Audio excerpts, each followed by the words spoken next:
voilà arrivés en face de la Boveri et on va visiter l'exposition de Charles Szymkowicz, Le monde et l'intime, c'est l'intitulé de l'exposition et on va vous montrer tout ça.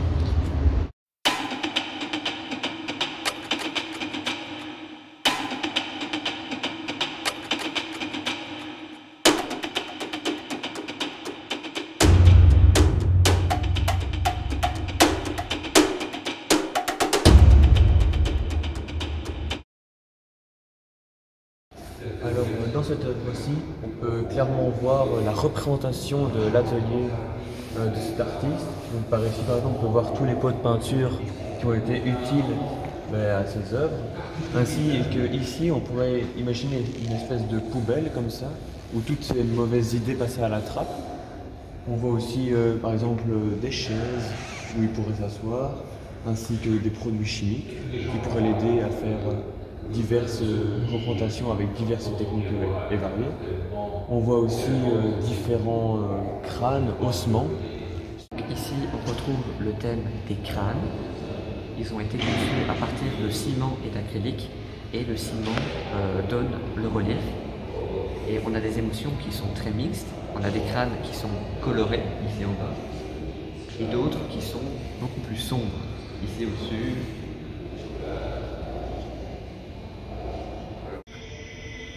Alors ici on peut voir diverses représentations de mineurs, donc mineurs qui pourraient caractériser les origines de Charleroi, d'où il vient, et l'ancien passé parlant des mines, du charbonnage, etc. Donc Charles Szymkowicz est un juif polonais et à travers ses œuvres il essaye de retracer ses origines, de les comprendre, notamment en montrant ce qui s'est passé à sa famille, puisque à part ses parents, le reste de sa famille ont été exterminés dans les camps de concentration.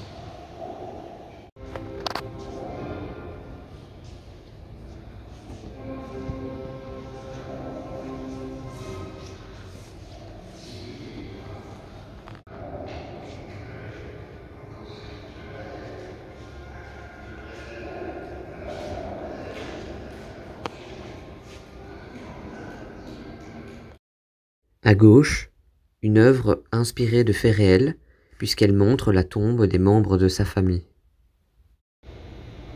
Alors ici, on retrouve divers actes génocidaires qui ont été commis durant la Seconde Guerre mondiale contre les Juifs. Ici, le nom du tableau, c'est les hommes. C'est les hommes qui ont été exterminés. On a la douleur des innocents. Alors dans cette représentation, on peut clairement voir une énorme toile à travers laquelle il utilise beaucoup de relief. Donc par exemple ici on voit la représentation d'une explosion nucléaire. Et en fait cette explosion nucléaire arrive à être renforcée et faire ressortir davantage les émotions grâce au relief. Donc pour ça il utilise divers panneaux de diverses textures comme de la toile, du ciment, etc. Et on voit vraiment que ça prend plus au cœur, je veux dire, et ça nous fait parvenir beaucoup plus les émotions et de manière beaucoup plus intense. L'artiste n'apprécie pas la douleur et la peur.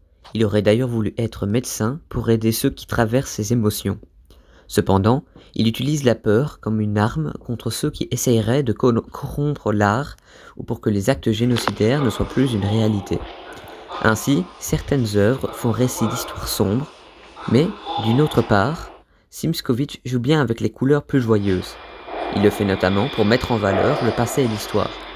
C'est le cas de ses peintures représentant divers célèbres personnages de l'histoire. On y retrouve ainsi des musiciens, Beethoven, Claude Debussy, Erik Satie, des personnages politiques, Martin Luther King, Abraham Lincoln et Barack Obama, ou l'acteur Jean Gabin. Cela prouve que Szymkowicz fait preuve de diversité dans son art.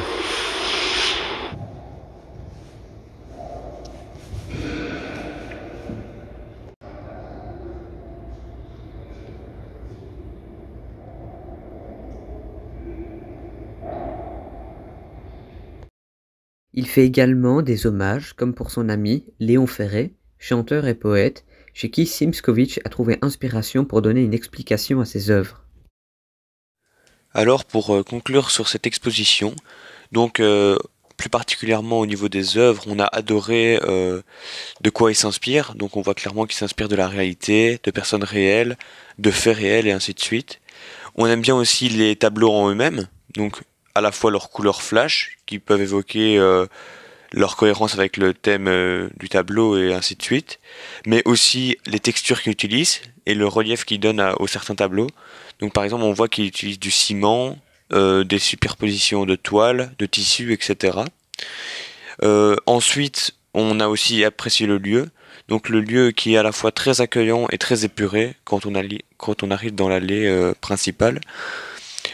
Aussi, la galerie est très bien agencée car elle regroupe certains tableaux parmi des thèmes et des sous-thèmes, ce qui permet vraiment de imaginer un certain ordre chronologique ou un ordre d'histoire, je vais dire.